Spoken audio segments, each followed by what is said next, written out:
So ఇప్పుడు వినుకొని వెళ్ళారు, రషీద్ అనే అతను వైఎస్ఆర్ కాంగ్రెస్ పార్టీ కార్యకర్తని నడి రోడ్లో మర్డర్ చేశారనేది వీళ్ళు వాళ్ళ పత్రిక లేదంటే వాళ్ళు చెప్తున్నారు. అసలు అక్కడ వినుకొండలో జరిగింది వేరే అనేది వేరే వస్తుంది కాదండి.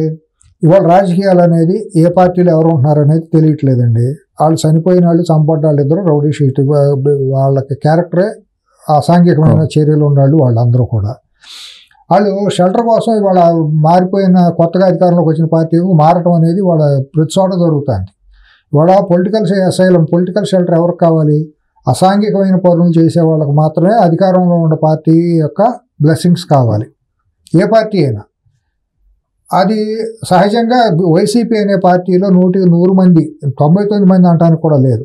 పూర్తిగా అసాంఘిక కార్యకలాపాలు చేసే వాళ్ళకి అదొక పునరావాస కేంద్రం. దాంట్లో ఉండే వాళ్ళందరికీ కూడా ఎటువంటి రేప్ కేసుల్లోనూ, హత్య కేసుల్లోనూ, స్మగ్లింగ్ కేసుల్లోనూ ఏదో ఒక అసాంఘిక కార్యకలాపాలు చేసేవాళ్ళు మాత్రమే దాంట్లో కార్యకర్తలుగా, నాయకులుగా, ప్రజాప్రతినిధులుగా ఉన్నారనేది జగమెరిగిన సత్యం. మన కళ్ళ ముందు మనకు 5 సంవత్సరాలు చూసాం మనం.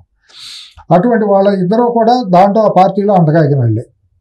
ఏమండి, వాళ్ళు తాగారు, కొట్టుకున్నారు, చచ్చిపోయారు. దానికి రాజకీయం పూలు వేసేసి చచ్చిపోయినాడల్లా వైసీపీ అని చెప్పేయటం, చచ్చిపోయినాడు దగ్గరికల్లా వెళ్ళిపోయి శవరాజకీయాలు చేయటం అనేది వాళ్ళ దిగజారుడుతనం. ఎప్పుడో దిగజారిపోయినాడు, ఇంకా దిగజారుడుతనం ఏముంది, ఇంకా కొత్తగా ప్రదర్శించాల్సిన పని లేదు. అక్కడ వాస్తవంగా జరిగింది అనేది జానీ అని అతను చంపాడు, మర్డర్ చేశారు. వాళ్ళిద్దరికి ఏదో క్లాషెస్ ఉన్నాయి. వీళ్ళిద్దరికి కలిపి ఒక డాన్ ఉన్నాడు. ఆ డాన్ చెప్పింది ఏదో చేశారు, లాస్ట్ ఏకాదశి రోజు ఏదో చేశారు, ఈ రషీద్ అనే అతని మీద కేసులు పెట్టిస్తే అసలు జైలుకి వెళ్ళి వచ్చారు. జైలుకి వెళ్ళి బయటకు వచ్చిన తర్వాత ఇప్పుడు ఒకటి సుబ్బారావు, ఇద్దరు రౌడీ ముండా కొడుకులు కొట్టుకొని చచ్చిపోతే దానికి రాజకీయ పార్టీలు పొలవటంలోనో సమాజం మీద రుద్దటం ఏంటండి? పార్టీలకు ఏంటి? నా కార్యకర్తను చంపేశారు అని ఆడవటం ఏంటి? అంటే నువ్వు ఒక రౌడీ చచ్చిపోయినాడు గురించి నువ్వు వేడుతున్నావు అంటే నువ్వు ఎటువంటి దౌర్భాగ్యుడు ప్రజలకు తెలియట్లా? వాళ్ళు ఎటువంటి షెల్టర్ తీసుకున్నారు? అంతవరకు ఒక రౌడీ యాదవ్కి వీళ్ళిద్దరు అనుచరులుగా ఉన్నారు. ఏమండి, అంతవరకు తురక కిషోర్ ఎవడో ఒకడు ఉన్నాడు కదా, వాడి ఇది అక్కడ అదే ఆ ప్రాంతంలో వెళ్ళి ప్రజాప్రతినిధుల మీద దాడి చేసి ఆయన తీసుకెళ్ళి మున్సిపల్ చైర్మన్ చేయాల. ఇటువంటి అసాంఘిక కార్యకలాపాలు ఎన్ని జరిగినాయండి? తాడిపత్రులు ఎన్ని జరిగినాయండి? రాష్ట్ర వ్యాప్తంగా జరిగినాయి కదా. పెంచి పోషించిందంతా అటువంటి పనికిమాలిన ఎదవలే కదా. లేకపోతే ఒక ప్రధాన ప్రతిపక్ష నేత మీద ఇంటి మీద దాడి చేస్తే మంత్రి పదవి ఇవ్వటం ఏం సంకేతం అండి? ఇటువంటి ఒకటి కాదు, మాట్లాడాలంటే కూడా అసహ్యం పడుతుందండి ఆ వ్యక్తిత్వం గురించి. ఒకవైపు అక్కడ పోలీసులు డిఎస్పీ కానీ ఎస్పీ కానీ అది వైసీపీ మధ్య జరిగిన ఆధిపత్య పోలని వాళ్ళు చెప్తుంటే నేను ఒకటి అనగలను సిఎస్ గారు. మీడియా మీ ద్వారా నేను తెలుగు మీడియాకి ఆంధ్రప్రదేశ్కి సంబంధించిన మీడియా కూడా నేను ఒక చిన్న విన్నపం అప్పీల్ చేస్తాను.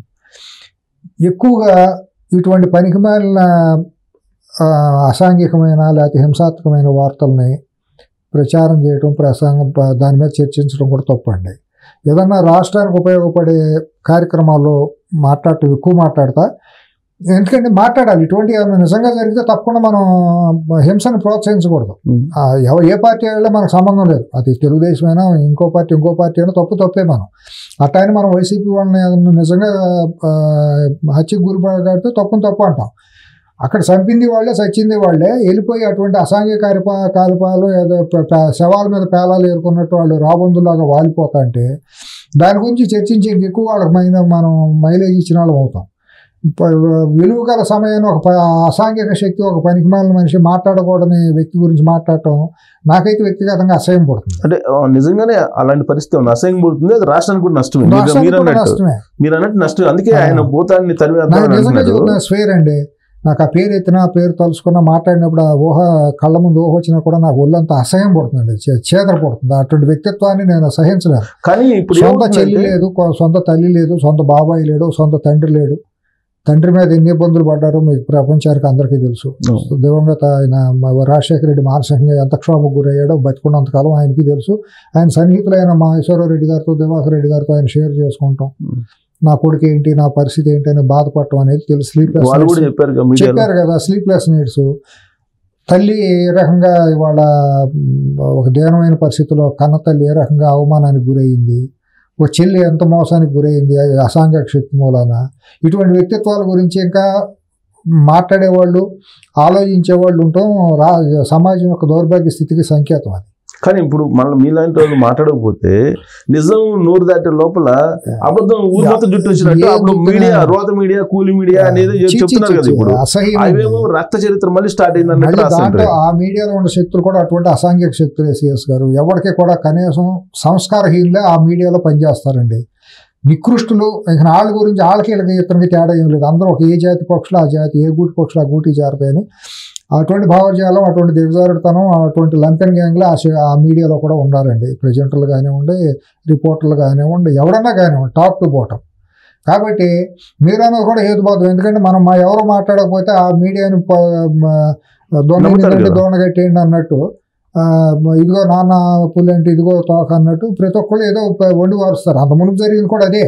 ఆ మీడియా చేసిన దుర్మార్గాల మూలానే 2014-19 మధ్య ద్విగుణీకృతంగా ప్రచారం చేశారు. అసలు ఇంకోటి 2009 తర్వాత రాజశేఖర రెడ్డి గారు చనిపోయిన తర్వాత రాజువయ్య మహారాజువయ్య అని కొత్త కొత్త పాటలు పాడించటం, లేని ఎట్రిబ్యూట్ చేసేసి మహానేతం చేసేసేయటం, అసలు అంత అవసరం లేదు ఆయనకి. అంత విపరీతమైన గ్లోరిఫై చేసేంత క్యారెక్టర్ కాదు రాజశేఖర రెడ్డిది. అతనే పెద్ద గాంధీ మహాత్ముడు కాదు, సుభాష్ చంద్రబోస్ కాదు, అల్లూరి సీతారామరాజు కాదు. ఏ రకంగా మహానేత అవుతాడు? నువ్వు అసాంఘిక చర్యలను ప్రోత్సహించి కొడుకు ద్వారా వ్యవస్థను నిర్వీర్యం చేసి ఐఏఎస్లు ఐపీఎస్లతో కరప్షన్ చేయించి దొంగ ప్రాజెక్టులతో వేల కోట్లు దోసేసుకున్నాడు. మహానేత ఎట్ట అవుతాడు? పొగిడే ఎదవల కన్నా బుద్ధి ఉండాలి కదా. అతను పొగిడే స్టేజ్ల మీద ఎక్కి మాట్లాడి చేసే ఎదవలు ఉండాలి. ఎదవలే అంటే నేను అలాగే జ్ఞానం, ఇంగిత జ్ఞానం, అన్నం తినే నోటితో మంచి చెడు మాట్లాడాలి కదా. ఏం పొట్టి శ్రీరాములు గారా, టంగుటూరు ప్రకాశమా, వావులాల గోపాలకృష్ణ గారా, పుచ్చలపల్లి సుందరయ్య గారా, తరిమల నాగిరెడ్డి గారా, ఇంకా ఏ రకంగా మహానేత అవుతాడు? ఏ రకంగా మహానేత అవుతాడు? ఎందుకంటే దౌర్భాగ్యులు, ఆ దౌర్భాగ్యులందరూ పొగిడేయటం చేయటం చేశారు. మీడియా